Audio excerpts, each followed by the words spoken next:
তুমি যে কোনো সময় নিয়ন্ত্রণ করতে পারো। যা যা প্রাপ্য ভগবান সেটি যদি তুমি দিয়ে দাও, তখনই গোবিন্দ তোমার চরণে বশীভূত হয়ে যাবে। হরি বল।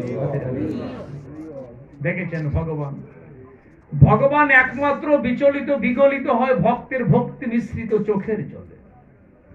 এটি যদি দিতে কোনো ভক্ত, এটা তো কোনো বিপরীত থেকে কেনা যায় না। এটা যদি আপনি দিয়ে দিতে পারেন, এটা যদি আমি দিতে পারি, তা গোবিন্দ আমার বশীভূত হয়ে যাবে। আমি যা বলবো ভগবান তাই শুনবে। হরি বল। আমরা সেটি দিতে পারি না।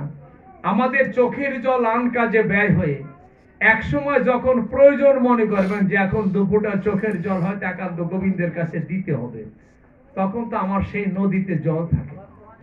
জল তো আগেই ব্যয় হয়েছে আন কাজে। হরে কৃষ্ণ, জয় রাধে। চোখের জল গোবিন্দ বলছে যে দেখেন আমার এই দেহটা দেখছেন, এবার হলো আত্মতত্ত্ব। এই দেহটা যখন সৃজন করে দিয়েছে, আমরা তো জল এনে গঙ্গা জল আইনে গোবিন্দের চরণ ধোয়াবো, এইটাই তো বাঞ্ছা আমার। এই জন্য ভালো নদীর জল, সুবাসিত জল, গোবিন্দের চরণ জল করবো। কিন্তু গোবিন্দ বলছে যে তুমি তো ওই যে সুবাসিত গঙ্গা জল আইনে তুমি আমার চরণ জল করাবা, ও জন্য কি আমি তোমার তো সৃষ্টির প্রাপ আমার লগ্নে, তোমার যখন আমি সৃষ্টি করেছি, সৃষ্টির সাথে সাথে আমি তোমাকে, তোমার ভিতরেই আমি তিনটি নদী তোমাকে সৃষ্টি করে দিয়েছি, গঙ্গা, যমুনা, সরস্বতী, ইরা, পিঙ্গলা, সুষমা নামে তোমার দেহের ভিতরে তিনটি নদী বইছে, ওতে লক্ষ লক্ষ কিউসিক জল আছে। তুমি যে বাইরের জল আইনে তুমি আমারে দেবা কেন? তোমার এত জল থাকতে তুমি গঙ্গা জল খোঁজো কেন? তোমার ভিতরে যে জল আছে তাই দিলেই তো আমি হয়ে যায়। হরি বল, রাধে রাধে। আমরা কি তা দিতে পারি বলেন? ইরা, পিঙ্গলা, সুষমা নদীতে জল প্রবাহিত হচ্ছে, অবিরাম ধারা চলছে। সেই জল আমরা কোনোদিন গোবিন্দের চরণ পদ্মে দিইনি, কোন সাধুগুরু বৈষ্ণবদের চরণ পদ্মে দান করিনি। এটা ব্যর্থতা আমাদের জীবনের। হরে কৃষ্ণ। দেখেন ভগবান এইখানে দেখছেন, ভগবান কত বড় ভগবান করুণাময়ী তা দেখবেন, দয়াল কত এটি দেখবেন, নিদর্শন সাক্ষাৎ দেখবেন, একদম প্র্যাকটিক্যাল দেখেন। এইখানে দেখছেন এই যে সাজানো আছে, কি কাগজ দিয়ে ঢাকা আছে, ভিতরে প্রসাদ আছে, প্রসাদ রাখা আছে, নিবেদিত হয়েছে, সবকিছু হয়েছে। একটা ফল আছে, এই ফল একটা আপেল কত ভাগ করা হয়েছে বলেন দেখি? একটা আপেলকে কম করে 7-8 ভাগ করছে। এই 7-8 ভাগ করে এই আপেল এইখানে দেওয়া হয়েছে। এখন গোবিন্দ যদি বলে যে তুমি যে আমার একটা ফল 8 ভাগ করে দাও, ওই ফলের কি আমার অভাব? হরি বল, রাধে রাধে। হরে কৃষ্ণ। তোমার কি কাটা ফল খাওয়ার জন্য তোমার বাড়িতে যাওয়া লাগে নাকি? আমার তো টনকে টন ফল পড়া রয়েছে আফ্রিকার জঙ্গলে, আম্মান জঙ্গলে, বড় বড় জঙ্গলে কোটি কোটি টনকে টন ফল পড়া রয়েছে। ওর কি ফল? ওর চাইতে উৎকৃষ্ট ফল আমার পড়া। আমার সেই আস্থা ফল থাকতে, ভালো ফল থাকতে, তোমার এই কাটা ফল খেতে আমি যাবো কেন? কি কারণে? কারণ এই কথা বললে আর আমার কিছু করার থাকে। তখন আবার যারা ভক্ত তারা বলছে যে প্রভু ওই কাটা ফল তো দিচ্ছে, কিছু না দিয়ে দিলেও তো তুমি আসো। হরি বল, রাধে রাধে। হরে কৃষ্ণ। কত দ্রব্য দিলাম, দ্রব্য মানে একটা উপলক্ষ, একটা ফল, একখানা কাটা ফল দিচ্ছে, এটা একটা উপলক্ষ, একটা উপকরণ। উপকরণ ছাড়াও তো তোমায় আসো কত জায়গায় দেখেছি। ভক্ত বলছে যে প্রভু ওই যে কাটা ফল তো আমি দিচ্ছি, ও ছাড়াও যে তোমারে পাওয়া যায়, যেটা তুমি প্রাপ্য, ফল তো তুচ্ছ, একটা গৌণ জিনিস।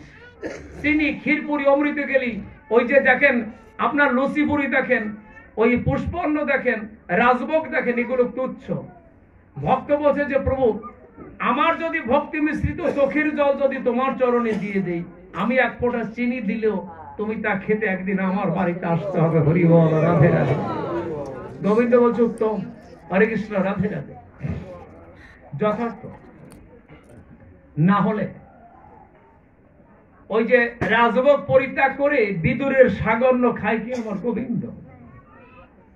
সকালে রান্না করা সাগর্ণ, শাক আর অন্ন একসাথে মিশ্রিত করে রান্না করেছে। বোঝেন যে কত কাঙাল। আলাদা করে না, দুটো একসাথে মিশ্রিত করে রান্না করেছে সকালবেলা।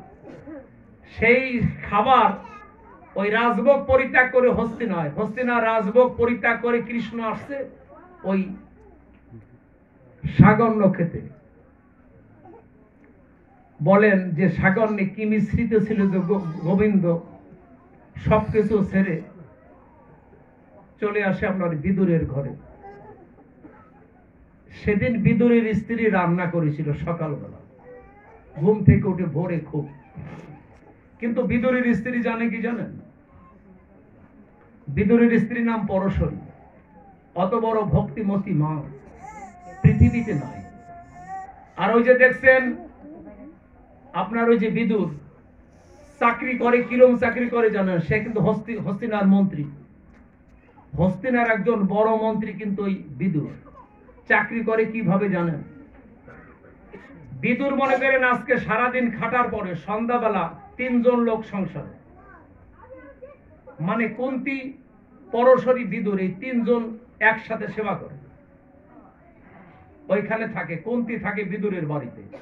এই 3 জনের মানুষের মানে এই বিকালবেলা আর সকালবেলা এই 2 বেলা যে কয়টা অন্ন, মানে যে কয়টা চালের প্রয়োজন, সেই চাল কয়টা হস্তিনা থেকে নিয়ে আসে। একদিন জিজ্ঞাসা করেছে ধৃতরাষ্ট্র, বিদুর তুমি যে রেগুলার এই অল্প কটা চাল বাড়িতে নিয়ে যাও, কেননা 1 বস্তা চাল তুমি বাড়িতে নিয়ে গেলেই তো হয়, তোমার তো রেগুলার টানা লাগে না।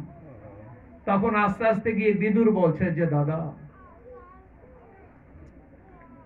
তোমার এখানে আমি কাজ করে দিন অন্তে, পরিশ্রম অন্তে আমি যা প্রাপ্য তাই নিয়ে যাই।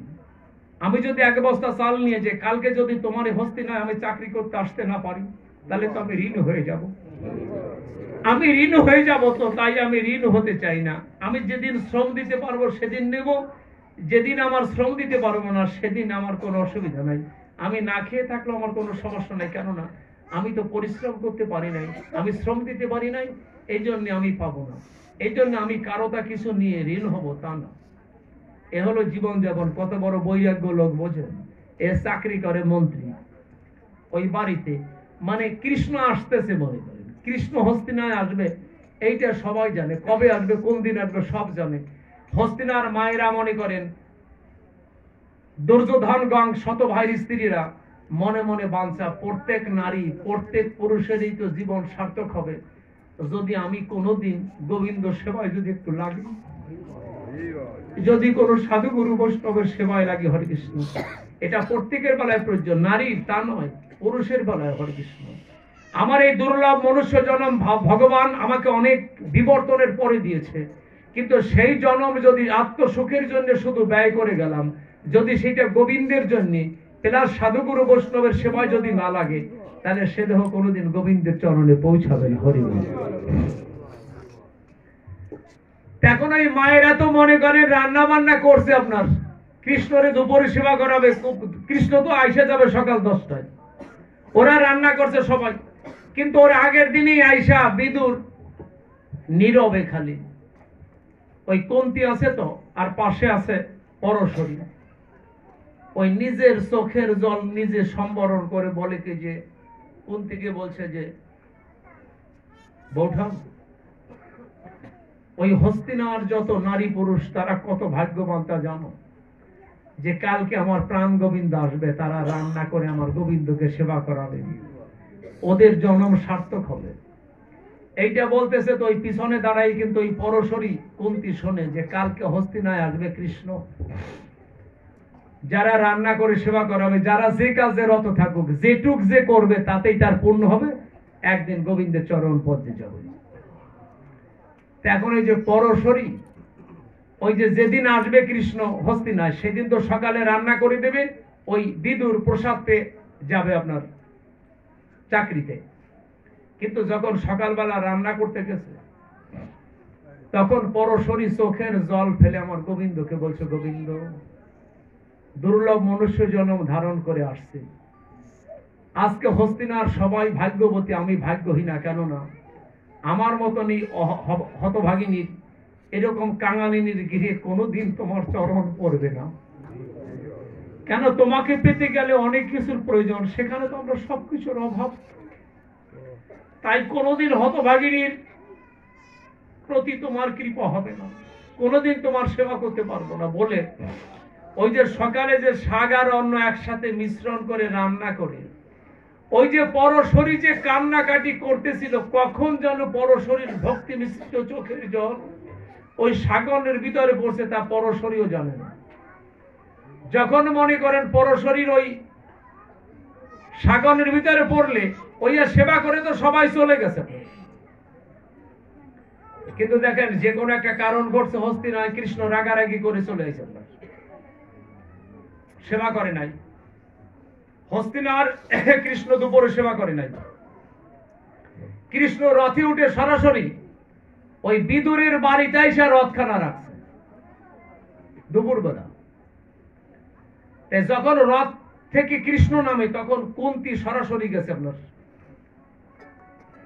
কুন্তী যাই রথেরটা দেখে যে কৃষ্ণ নামে, কৃষ্ণ নামতেছে দেখতে, পরশরীর সাথে তো কৃষ্ণের পরিচয় হয় না এখনো। ও ঘর থেকে দেখে যে কৃষ্ণ তাদের আঙিনায় দাঁড়ানো।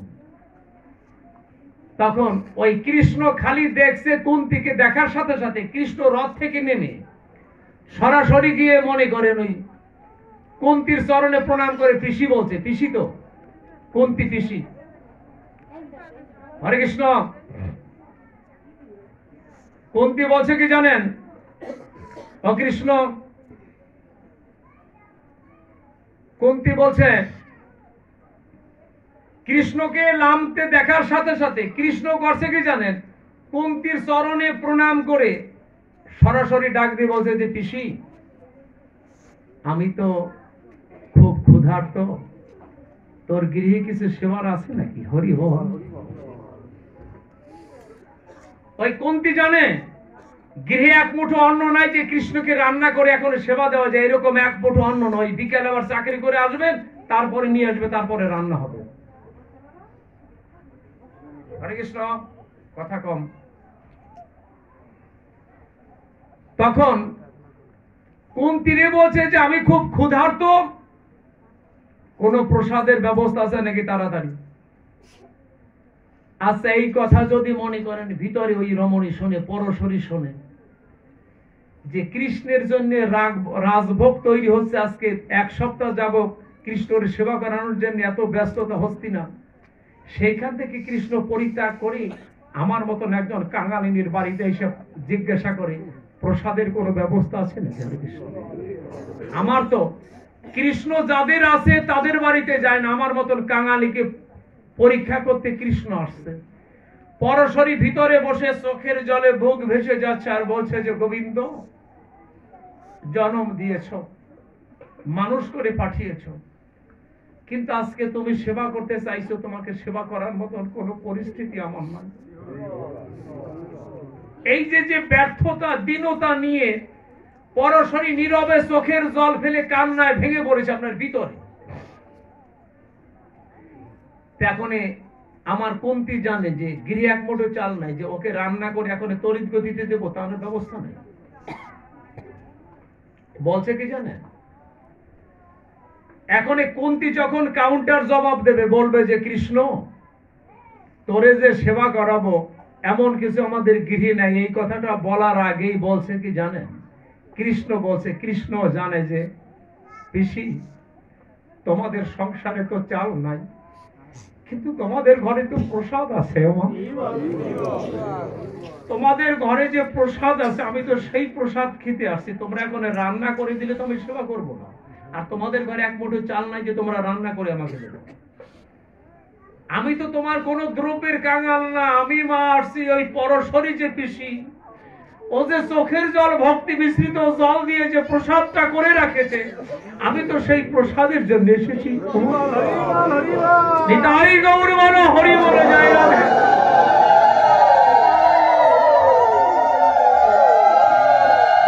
কাউন্টার জবাব দিয়ে আমার কৃষ্ণ বলছে, জমা তুমি যে এখনই কিছু রান্না করে আমাকে খেতে দেবে, এই রান্না করে খেতে দেবে এই সময় আমার হাতে নাই। কেন নাই? এর ভিতরে আমার প্রাণ পাখি উড়ে যাবে ক্ষুধায়, ওই রান্নার অপেক্ষা করতে পারবো না, এর আগে আমার প্রাণ পাখি উড়ে যাবে, এত ক্ষুধা আমার।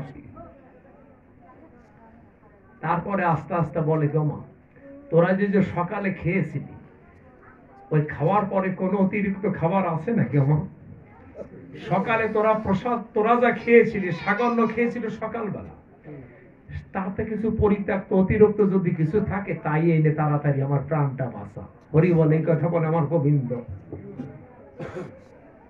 কুন্তী জানে যে সকালবেলা রান্না হয়েছে, যা তা তো কৃষ্ণ কোনোদিন তুই সেবা করস নাই, কেননা যশোদা তোকে লালন পালন করেছ নবনী দিয়ে, দুগ্ধজাত খাবার দিয়ে 8 প্রকারের খাবার তৈরি করে তোরে খাওয়াতো রেগুলার মা।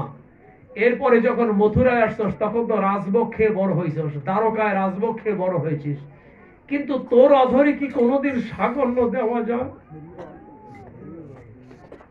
এ কি তোর অধরে কোনোদিন উঠবে?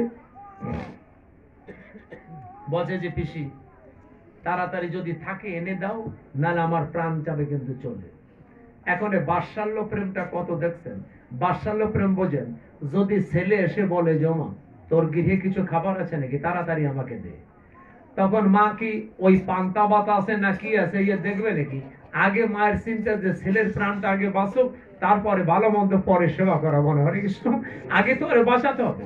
এটাকে বাৎসল্য প্রেম বলে। তদ্রূপ কুন্তী মনে মনে ভাবে যে কৃষ্ণকে আগে যা আছে তাই দিয়েই পরে যা হবে হবে।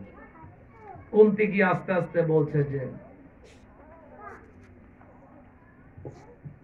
পরশরী, ওই যে সকালে যে আমরা সেবা করছিলাম তার অতিরিক্ত কোনো খাবার টাবার আছে নাকি? আমরা সেবা করার পরে কি বেশি রইছে আছে নাকি? তখন পরশরী জানে যে আছে, খাবার আছে। তখন বলছে যে দিদি খাবার আছে, কিন্তু তাকে কৃষ্ণকে কোনোদিন দেওয়া যায়? হরে কৃষ্ণ, এমনই জন্ম নিয়েছি, না পারলাম কৃষ্ণ ভজন করতে, না পারলাম কোন সাধুগুরু বৈষ্ণবদের চরণ ধরি। জীবনটা কত দুর্বসহ দেখেন। হরে কৃষ্ণ, গোবিন্দ ভজনও করতে পারি না, কোনদিন সাধুগুরু বৈষ্ণবের সেবা করতে পারলাম না। এই জীবনটা খুব ট্র্যাজেডি। হরে কৃষ্ণ, পরশরী এটা ব্যর্থতা, দীনতা। কিন্তু যাদের আমার আছে, পরশরীর ঘরে আজকে অন্ন নাই, এটা উত্তম। কিন্তু আমাদের ঘরে যাদের অন্ন আছে, তারা কি আমরা কোনোদিন সাধুগুরু বৈষ্ণবের সেবায়, সাধুগুরু বৈষ্ণবদের চরণ ধুলি কোনোদিন আমরা ডেকে তাদের সেবা দিয়ে তার চরণ ধুলি নিয়েছি? নাই। বিজয়বাবু তার সুন্দর একটা কথা বলেছেন। আমরা যে যেখানে দাঁড়িয়ে আছি, মনে করেন আপনার বয়স 60 বছর। এই 60 বছর যদি বয়স হয়, আপনি জন্মলগ্ন থেকে এই পর্যন্ত একটু বিশ্লেষণ করে দেখেন, জীবন চক্রটাকে, জীবনের খাতাটা একটু বিশ্লেষণ করেন, দেখবেন যে কত কুজনের সাথে, কত খারাপ লোকের সাথে, কত কিছুর সাথে জীবনের সিংহভাগ চলে গেছে, তার কোনো অন্ত নাই। কিন্তু ওই খাতার পাতায় একদিন, জীবন খাতার পাতায় দেখবেন না যে একজন ভক্তের চরণ ধরি, একজন ভক্তকে ডেকে সেবা দিয়েছেন, সঙ্গ দিয়েছেন, তা হয়তো জীবন খাতার পাতায় পড়ে না। হরে কৃষ্ণ। তাই বিজয়বাবু বলছে যে ঠাকুর, এই জীবনে কত কুজনের সাথে, কত খারাপ জনের সাথে জীবনটা চলে গেল আমার, কিন্তু কোনদিন সাধুগুরু বৈষ্ণবের সেবা এবং ভক্তের চরণ ধুলি আমি নিতে পারলাম না। এটা আমাদের জীবনে ব্যর্থতা। রাধে রাধে। শ্রী গুরু গৌরাঙ্গ।